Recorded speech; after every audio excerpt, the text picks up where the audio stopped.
ঝাড়গ্রামে স্কুলে বন্দুক নিয়ে চলল ছাত্রের দাদাগিরি। গোপীবল্লভপুরে চর্চিতা চোরেশ্বর হাই স্কুলে দশম শ্রেণীর ছাত্রের তাণ্ডবে চাঞ্চল্য। ইতিহাস ক্লাসে দুষ্টুমি করায় শিক্ষক শাসন করলে ক্ষুব্ধ ছাত্র বাড়ি থেকে পিস্তল, ছুরি ও অস্ত্র নিয়ে ফের স্কুলে হাজির হয়। শিক্ষককে লক্ষ্য করে দাপাদাপি শুরু করলে সহপাঠীরা বাধা দেয়। এরপর শিক্ষক পরিমল আট্টের ভাড়া বাড়িতেও হামলার চেষ্টা করে ওই ছাত্র। অভিযুক্ত ছাত্র নীলাঞ্জন দলুইয়ের বিরুদ্ধে আগে থেকে একাধিক অসামাজিক কর্মকাণ্ডের অভিযোগ রয়েছে। শেষমেশ স্থানীয় সিভিক ভলেন্টিয়ার তাকে ধরে ফেলে পুলিশের হাতে তুলে দেয়। ঘটনার পর এলাকায় তীব্র চাঞ্চল্য ছড়িয়েছে। মঙ্গলবার অভিযুক্তকে আদালতে পেশ করা হবে।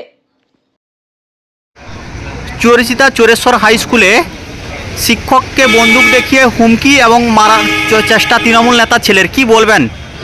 এটা তো একটা দুঃখজনক ঘটনা, কারণ আপনারা দেখছেন তো বর্তমানে পশ্চিমবাংলার যা পরিস্থিতি, তৃণমূলের এটা সংস্কৃতিতে পরিণত হয়েছে।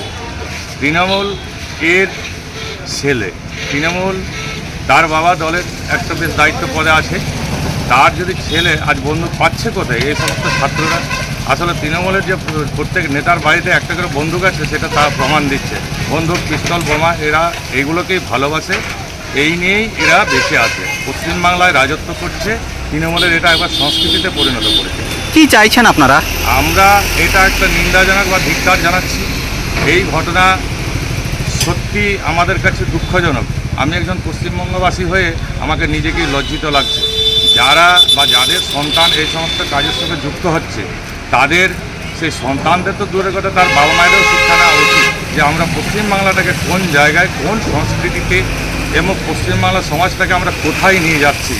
ছোটো ছোটো খুদে পড়ুয়া থেকে শুরু করে প্রাপ্তবয়স্ক সকলেই এই ধরনের কাজে লিপ্ত হচ্ছে। তৃণমূলের এটা একবারে সংস্কৃতিতে তারা পরিণত করেছে, এটাই তাদের মূল পেশা হয়ে গেছে। আপনার নাম? শুক্লাল মান্ডি, আমি নয়াগ্রাম বিধানসভার ইনচার্জ।